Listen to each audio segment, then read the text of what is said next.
प्यारे बच्चों, पिछली वीडियो में हमने आपको बाल गोविंद भगत के पाठ के पहले 2 पैराग्राफ पढ़ाए थे, जिसमें हमारे आषाढ़ महीना या कार्तिक महीना या भादों के महीने के नाम आए थे। तो सबसे पहले तो मैं आपको जो हमारे भारतीय महीने हैं उनके नाम बताना चाहूंगी। भारतीय महीनों के नाम इस प्रकार हैं, आप चित्र देख रहे हो। पहला महीना है चैत्र, दूसरा बैसाख, तीसरा ज्येष्ठ, चौथा आषाढ़, पांचवा श्रावण, उसको सावन भी बोलते हैं। छठा है भाद्रपद, जिसको भादो भी बोलते हैं। सातवां आश्विन, क्वार हमारी जो स्थानीय भाषा होती है उसमें हम क्वार भी बोल देते हैं। आठवां कार्तिक का महीना, नौवां मार्गशीर्ष, अगहन बोलते हैं इसको। 10वां पोष, पूस भी बोलते हैं। 11वां माघ और 12वां महीना फाल्गुन यानी फागुन, जिसमें होली आती है।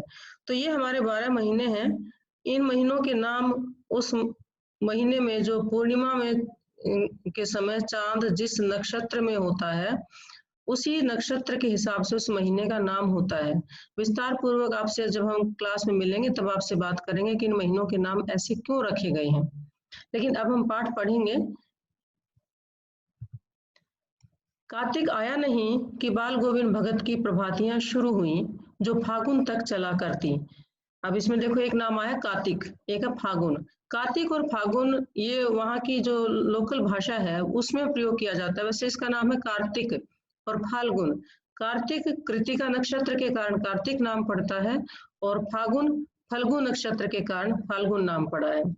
तो कार्तिक का महीना बच्चों पहले आज से कम 35-40 साल पहले की आपको बात बताते हैं कि कार्तिक के महीने में बहुत से लोग गांव में नदियों पर, तालाबों पर स्नान करने के लिए जाया करते थे। सुबह उठकर, जल्दी उठकर, मुंह अंधेरे ही उठकर नदियों तालाबों पर स्नान करने जाते थे। तो वो कार्तिक का पूरा महीना ऐसे ही चलता था। उसके बाद आकर वो भजन गाते थे, जिन्हें प्रभातियां कहा जाता था। प्रभाती नाम से ही पता चलता है कि प्रभात के समय गाए जाने वाले भजन। तो कार्तिक आया नहीं कि बाल गोविंद भगत की प्रभातियां शुरू हुई, यानी कार्तिक का महीना जैसे ही शुरू होता, बाल गोविंद भगत की प्रभातियां शुरू हो जाती, जो फागुन तक चला करती। वैसे तो कुछ लोग कार्तिक का महीना ही पूरा एक महीना नहाते हैं, लेकिन उनकी जो प्रभाती है वो फागुन के महीने तक चलती थी। इन दिनों में सवेरे ही उठते, न जाने किस वक्त जग कर वह नदी स्नान को जाते, गांव से 2 मील दूर। अब सवेरे ही उठ जाते, किसी को ये नहीं पता कि वो किस वक्त जग कर जाते हैं, क्योंकि लोगों की जब नींद खुलती तो गांव के बाहर वो भजन गाते हुए उनको दिखाई देते थे। गांव से 2 मील दूर पर नदी थी, वहां पर स्नान करने के लिए वो जाते थे।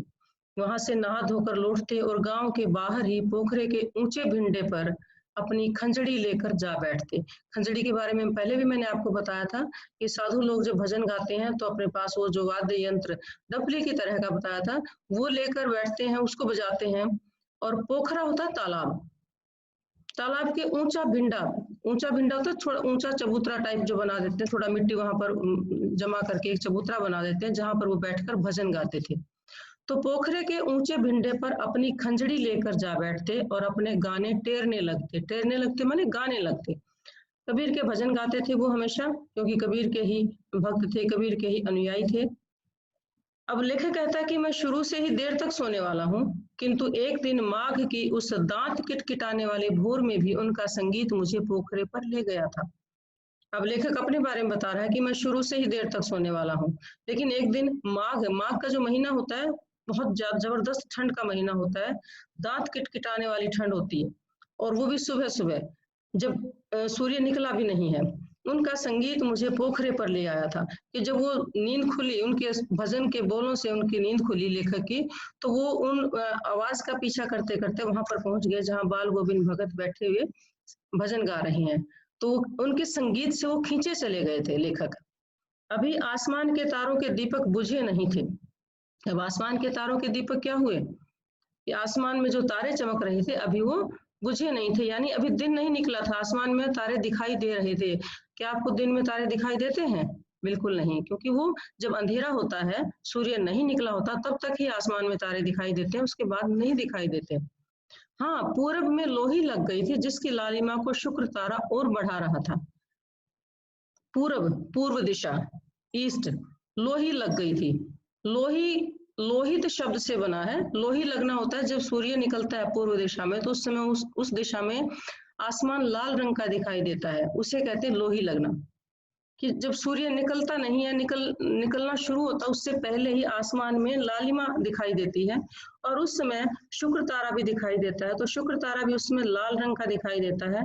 तो वो लाल रंग का शुक्र तारा और जो सूर्य के निकलने की जो रोशनी आसमान में लाल दिखाई देती है, उस लालिमा को वो शुक्र तारा और अधिक बढ़ा रहा था। खेत, बगीचा, घर सब पर कुहासा छा रहा था।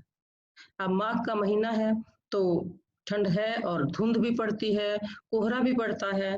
तो खेत, बगीचा, घर, अब जहाँ बाल गोविंद भगत थे वो गांव में रहते थे, तालाब के पास, तो वहां पर कोहरा और अधिक था। तो चारों तरफ कोहरा छाया हुआ था। सारा वातावरण अजीब रहस्य से आवृत मालूम पड़ता था।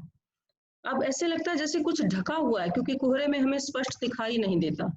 तो ऐसे लगता है कोहरे से सब कुछ ढका हुआ सा। रहस्य में, रहस्य क्या होता है? जिस चीज का हमें पता नहीं होता। एक तो वो चीज होती है जो प्रकट हमारे सामने हो जाती है, उसका रहस्य नहीं रहता है।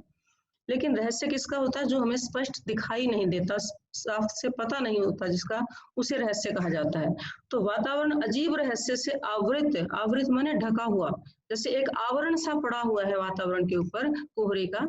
उस रहस्यमय वातावरण में एक कुश की चटाई पर पूरब मुंह काली कमली ओढ़े बाल गोविंद भगत अपनी खंजड़ी लिए बैठे थे।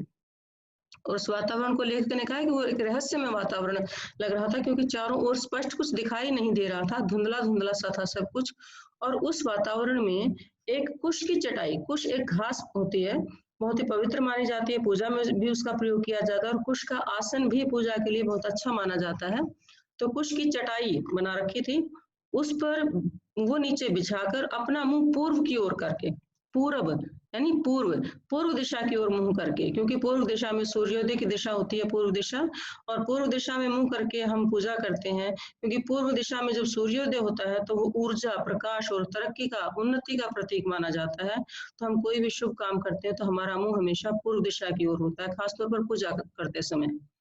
काली कमली ओढ़े, काला कंबल, जैसे आपको पहले भी बताया था कि जब सर्दियां होती थी, काली कमली यानी कंबल से छोटी एक काली कमली ओढ़े रहते थे। बाल गोविंद भगत अपनी खंजड़ी लिए बैठे थे। अब उस वातावरण में जो लेखक ने वर्णन किया है कि धुंध पड़ी हुई है, चारों ओर स्पष्ट दिखाई नहीं देता, लेकिन पूर्व दिशा की ओर सूर्य के निकलने का अभी एहसास हो रहा है कि अब सूर्य निकलने वाला है, तो लालिमा दिखाई दे रही थी। और वहां पर एक कुश नामक घास से बनी हुई चटाई पर बाल गोविंद भगत बैठे हुए हैं, उनका मुंह पूर्व दिशा की ओर है, काली कमली उन्होंने ओढ़ी हुई है और अपनी खंजड़ी लिए हुए वो भजन गा रही हैं।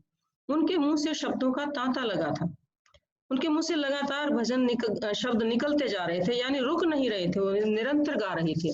उनकी अंगुलियां खंजड़ी पर लगातार चल रही थी, और वो इतने भक्ति में लीन थे कि निरंतर बिना रुके उनकी जो उंगलियां जो खंजड़ी को बजा रही थी, लगातार चल रही थी। गाते गाते इतने मस्त हो जाते, इतने सुरूर में आते, उत्तेजित हो उठते कि मालूम होता अब खड़े हो जाएंगे। अब जो वो गा रहे थे तो गाते गाते इतने मस्त हो जाते थे, इतने लीन हो जाते, इतना जोश आ जाता था उनके अंदर, ऐसे उत्तेजित हो जाते थे, ऐसे लगता था कि अब भी खड़े हो जाएंगे और गाने खड़े होकर हो सकता है वो नृत्य करने लग जाए। क्योंकि आपने देखा कि जब भक्त भाव विभोर हो जाते हैं तो वो खड़े होकर नृत्य करने लग जाते हैं। मूर्ति के सामने मंदिर में आपने नृत्य करते हुए भक्त देखे होंगे, तो ठीक वही स्थिति बाल गोविंद भगत की यहाँ पर लेखक ने बताई है। कमली तो बार बार सिर से नीचे सरक जाती। अब जो कंबल उन्होंने अपने सिर पर ढका हुआ था वो बार बार सिर से नीचे सरक जाता था। मैं जाड़े से कपकपा रहा था। माघ के महीने में ठंड बहुत अधिक होती है, तो लेखक कहता कि मैं तो जाड़े से कांप रहा था, किंतु तारे की छांव में भी उनके मस्तक के श्रम बिंदु जब तक चमक ही पड़ते। तारे की छांव में उनके मस्तक के श्रम बिंदु, क्योंकि गा रहे थे और पूरे भाव में लीन थे, तो पूरे जोर के साथ, जोश के साथ गा रहे थे, तो उनके माथे पर जो श्रम बिंदु होता, पसीने की बूंदे, पसीने की बूंदे उनके माथे पर दिखाई दे रही थी उस समय, जबकि लेखक जाड़े के कारण कांप रहा था। तो बाल गोविंद भगत के माथे पर पसीने की जो बूंदे हैं वो दिखाई दे रही थी तारों की छांव में। अब तारों की छांव में मस्तक के श्रम बिंदु कैसे दिखाई देते हैं, ये आप सोचते होंगे आप कि अंधेरे में कैसे दिखाई देते होंगे बच्चों। उस समय की बात है जब वातावरण बिल्कुल साफ होता था, चांद और तारों की जो रोशनी होती थी वो इतने अधिक होती थी कि आप उसमें से स्पष्ट आपको दिखाई दे जाता। अब तो वातावरण में प्रदूषण इतना अधिक हो गया है कि वो प्रकाश उतना दिखाई नहीं देता, और साथ ही गलियों में, घरों में जो बल्बों की रोशनी इतनी अधिक होती है कि उनके सामने चांद और तारों की रोशनी फीकी पड़ जाती है। इसीलिए कह रहा है लेखक कि तारों की छांव में भी उनके मस्तक के श्रम बिंदु जब तक चमक ही पड़ते। अब ये तो था सुबह का समय, सर्दियों का समय, कि वो उस समय कैसे अपने समय का उपयोग करते थे और गांव के लोग किस प्रकार से उनके भजनों से खींचे हुए चले आते थे। गर्मियों में उनकी संध्या कितनी उमस भरी शाम को न शीतल करती।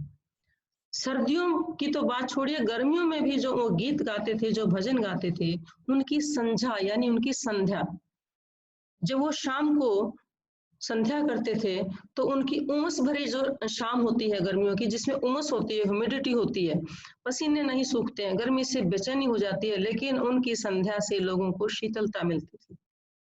अपने घर के आंगन में आसन जमा बैठते, गांव के उनके कुछ प्रेमी भी जुट जाते, प्रेमी जो उनसे बहुत अधिक प्रेम करते थे, जो उनकी भजन मंडली के सदस्य बने हुए थे, जो उनके साथ भजन गाते थे, जो उनकी दिनचर्या में उनके साथ शामिल होते थे, वो भी जुट जाते।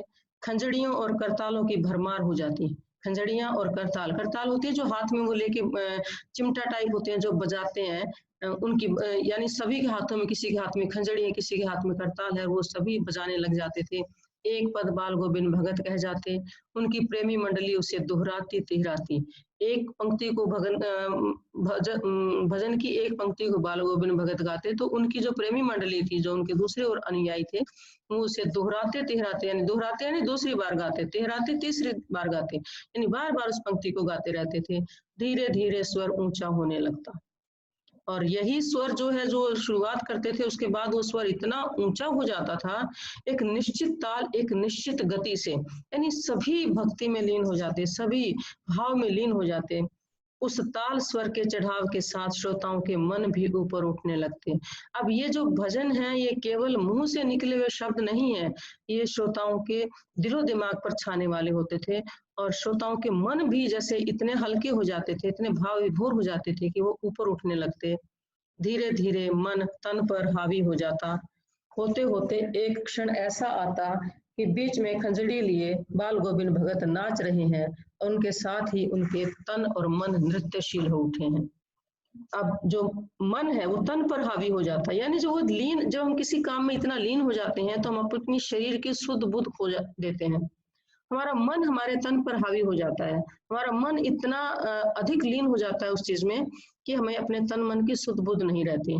तो लेखक कहता है कि धीरे धीरे मन तन पर हावी हो जाता, होते होते एक क्षण ऐसा आता कि बीच में खंजड़ी लिए बाल गोविंद भगत नाच रहे हैं, और उनके साथ ही सबके तन और मन नृत्यशील हो उठे हैं। सारा आंगन नृत्य और संगीत से ओतप्रोत है।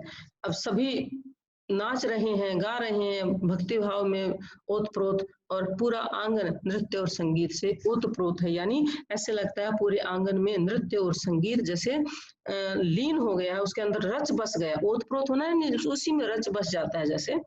तो सभी के मन और तन नृत्यशील उठे हैं। तो ये तो थी बाल गोविंद भगत की गर्मियों की संध्या का वातावरण कैसा होता था, वो संध्या कैसे करते थे, भजन गाते थे।